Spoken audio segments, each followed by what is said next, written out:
भारत पर 150 वर्षों तक राज किया। ब्राह्मणों ने उनको भगाने के लिए हथियारबंद आंदोलन क्यों चलाया, जबकि भारत पर सबसे पहले हमला मुस्लिम शासक मीर कासिम ने 712 ईस्वी में किया। उसके बाद महमूद गजनवी, मोहम्मद गौरी, चंगेज खान ने हमला किया और फिर कुतुबुद्दीन ऐबक, गुलाम वंश, तुगलक वंश, खिलजी वंश, लोदी वंश, फिर मुगल आदि वंशों ने भारत पर राज किया और खूब अत्याचार किए, लेकिन ब्राह्मणों ने कोई क्रांति या कोई आंदोलन नहीं चलाया। फिर अंग्रेजों के खिलाफ ही क्यों क्रांति कर दी? आइए इस वीडियो में क्रांति और आंदोलन की वजह को समझने का प्रयास करते हैं। अंग्रेजों ने 1795 में अधिनियम 11 द्वारा शूद्रों को भी संपत्ति रखने का कानून बनाया। 1773 में ईस्ट इंडिया कंपनी ने रेगुलेटिंग एक्ट पास किया, जिसमें न्याय व्यवस्था समानता पर आधारित थी। 6 मई 1775 को इसी कानून द्वारा बंगाल के सामंत ब्राह्मण नंद कुमार देव को फांसी हुई थी। 1804 अधिनियम 3 द्वारा कन्या भ्रूण हत्या पर रोक अंग्रेजों ने लगाई, वरना लड़कियों को पैदा होते ही तालू में अफीम चिपकाकर मां के स्तन पर धतूरे का लेप लगाकर एवं गड्ढा बनाकर उसमें दूध भरकर डुबोकर मार दिया जाता था। 1813 में ब्रिटिश सरकार ने कानून बनाकर शिक्षा ग्रहण करने की सभी जातियों और धर्मों के लोगों को अधिकार दिया। 1813 में अंग्रेजों ने दास प्रथा का अंत कानून बनाकर किया। 1817 में समान नागरिक संहिता कानून बनाया। 1817 के पहले सजा का प्रावधान वर्ण के आधार पर था। ब्राह्मण को कोई सजा नहीं होती थी और शूद्र को कठोर दंड दिए जाते थे। अंग्रेजों ने सजा का प्रावधान समान कर दिया। 1819 में अधिनियम 7 द्वारा ब्राह्मणों द्वारा शुद्ध स्त्रियों के शुद्धिकरण पर रोक लगाई गई। शूद्रों की शादी होने पर दुल्हन को अपने दूल्हे के घर न जाकर कम से कम 3 रात ब्राह्मण के घर शारीरिक सेवा देनी पड़ती थी। 1830 नरबलि प्रथा पर रोक लगाई गई। देवी देवता को प्रसन्न करने के लिए ब्राह्मण शूद्रों, स्त्री व पुरुष दोनों को मंदिर में सिर पटक पटक कर चढ़ा देते थे। 1833 अधिनियम 87 द्वारा सरकारी सेवा में भेदभाव पर रोक अर्थात योग्यता ही सेवा का आधार स्वीकार किया गया तथा कंपनी के अधीन किसी भारतीय नागरिक को जन्म, स्थान, धर्म, जाति या रंग के आधार पर पद से वंचित नहीं रखा जा सकता है, नियम लागू किया गया।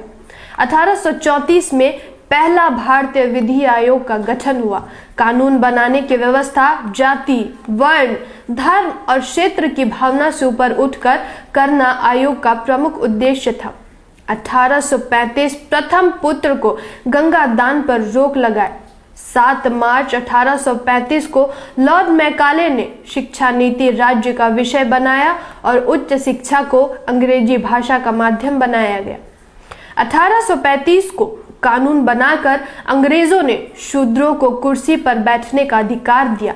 दिसंबर 1829 के नियम 17 द्वारा विधवाओं को जलाना अवैध घोषित कर सती प्रथा का अंत कर दिया गया। देवदासी प्रथा पर रोक लगा दी गई। ब्राह्मणों के कहने से शूद्र अपनी लड़कियों को मंदिर की सेवा के लिए दान दे देते थे। मंदिर के पुजारी उनका शारीरिक शोषण करते थे। बच्चा पैदा होने पर उसे फेंक देते थे और उस बच्चे को हरिजन नाम दे दिया करते थे। 1921 को जातिवार जनगणना के आंकड़े के अनुसार अकेले मद्रास में कुल जनसंख्या 4 करोड़ 23 लाख थी, जिसमें 2 लाख देवदासियां मंदिरों में पड़ी थी। हालांकि यह प्रथा अभी भी दक्षिण भारत के मंदिरों में चल रही है। 1837 अधिनियम द्वारा ठगी प्रथा का अंत कर दिया गया। 1849 में कलकत्ता में एक बालिका विद्यालय JED बेटन ने स्थापना किया। 1854 में अंग्रेजों ने 3 विश्वविद्यालय कलकत्ता, मद्रास और बॉम्बे में स्थापित किए। 1902 में विश्वविद्यालय आयोग नियुक्त किया गया। 6 अक्टूबर 1860 को अंग्रेजों ने इंडियन पैनल कोड बनाया। लॉर्ड मैकाले ने सदियों से जकड़े शूद्रों की जंजीरों को काट दिया और भारत में जाति, वर्ण और धर्म के बिना एक समान क्रिमिनल लॉ लागू कर दिया। 1863 अंग्रेजों ने कानून बनाकर चरक पूजा पर रोक लगा दी। इस पूजा में आलीशान भवन एवं पुल निर्माण पर शूद्रों को पकड़ पकड़ कर जिंदा चुनवा दिया जाता था। इस पूजा में मान्यता थी कि भवन और पुल ज्यादा दिनों तक टिकाऊ रहेंगे। 1867 में बहुविवाह प्रथा पर पूरे देश में प्रतिबंध लगाने के उद्देश्य से बंगाल सरकार ने एक कमेटी का गठन किया। 1871 में अंग्रेजों ने भारत में जातिवार गणना प्रारंभ की। यह जनगणना 1941 तक हुई। 1872 में सिविल मैरिज एक्ट द्वारा 14 वर्ष से कम आयु की कन्याएं एवं 18 वर्ष से कम आयु के लड़कों का विवाह वर्जित करके बाल विवाह पर रोक लगा दी गई। अंग्रेजों ने महार और चमार रेजिमेंट बनाकर इन जातियों को सेना में भर्ती किया, लेकिन 1892 में ब्राह्मणों के दबाव के कारण सेना में अछूतों की भर्ती बंद हो गई। 1918 में साउथ थबरो कमेटी को भारत में अंग्रेजों ने भेजा। यह कमेटी भारत में सभी जातियों का विधिमंडल में भागीदारी के लिए आया था। शाहू महाराज के कहने पर पिछड़ों के नेता भास्कर राव यादव ने एवं अछूतों के नेता डॉक्टर अंबेडकर ने अपने लोगों को विधिमंडल में भागीदारी के लिए मेमोरेंडम यानी ज्ञापन दिया। अंग्रेजों ने 1919 में भारत सरकार अधिनियम का गठन किया। 1919 में अंग्रेजों ने ब्राह्मणों को जज बनने पर रोक लगा दी थी और कहा था कि इनके अंदर न्यायिक चरित्र नहीं होता है। अंग्रेजों के रहते 25 दिसंबर 1927 को डॉक्टर अंबेडकर द्वारा मनुस्मृति का दहन किया।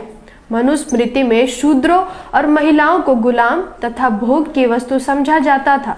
एक पुरुष को अनगिनत शादियां करने का धार्मिक अधिकार है। महिला अधिकार विहीन तथा दासी की स्थिति में थी। एक एक औरत के अनगिनत सौतन्य हुआ करती थी। औरतें शूद्रों के लिए सिर्फ और सिर्फ गुलामी लिखा है, जिसको ब्राह्मण मनु ने धर्म का नाम दिया है। फिर 1 मार्च 1930 को डॉक्टर अंबेडकर द्वारा काला राम मंदिर नासिक प्रवेश का आंदोलन चलाया गया। 1927 को अंग्रेजों ने कानून बनाकर शूद्रों के सार्वजनिक स्थानों पर जाने का अधिकार दिया।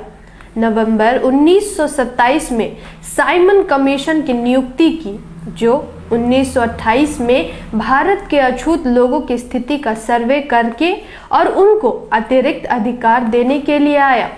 24 सितंबर 1932 को अंग्रेजों ने कम्युनल अवार्ड घोषित किया, जिसमें प्रमुख अधिकार दिए। 19 मार्च 1928 को बेगारी प्रथा के विरुद्ध डॉक्टर अंबेडकर ने मुंबई विधान परिषद में आवाज उठाई, जिसके बाद अंग्रेजों ने इस प्रथा को समाप्त कर दिया। अंग्रेजों ने 1 जुलाई 1942 से लेकर 10 सितंबर 1946 तक डॉक्टर अंबेडकर को वायसराय की कार्य साधन काउंसिल में लेबर मेंबर बनाया। लेबरों को डॉक्टर अंबेडकर ने 8.3% प्रतिनिधित्व दिलवाया। 1937 में अंग्रेजों ने भारत में प्रोविंशियल गवर्नमेंट का चुनाव करवाया। अंग्रेजों ने शासन प्रशासन में ब्राह्मणों की भागीदारी को 100% से 2.5% पर लाकर खड़ा कर दिया। इन्हीं सब वजह से ब्राह्मणों ने अंग्रेजों के खिलाफ क्रांति शुरू कर दी, क्योंकि अंग्रेजों ने शूद्रों और महिलाओं को सारे अधिकार दे दिए थे और सब जातियों के लोगों को एक समान अधिकार देकर सबको बराबरी में लाकर खड़ा किया।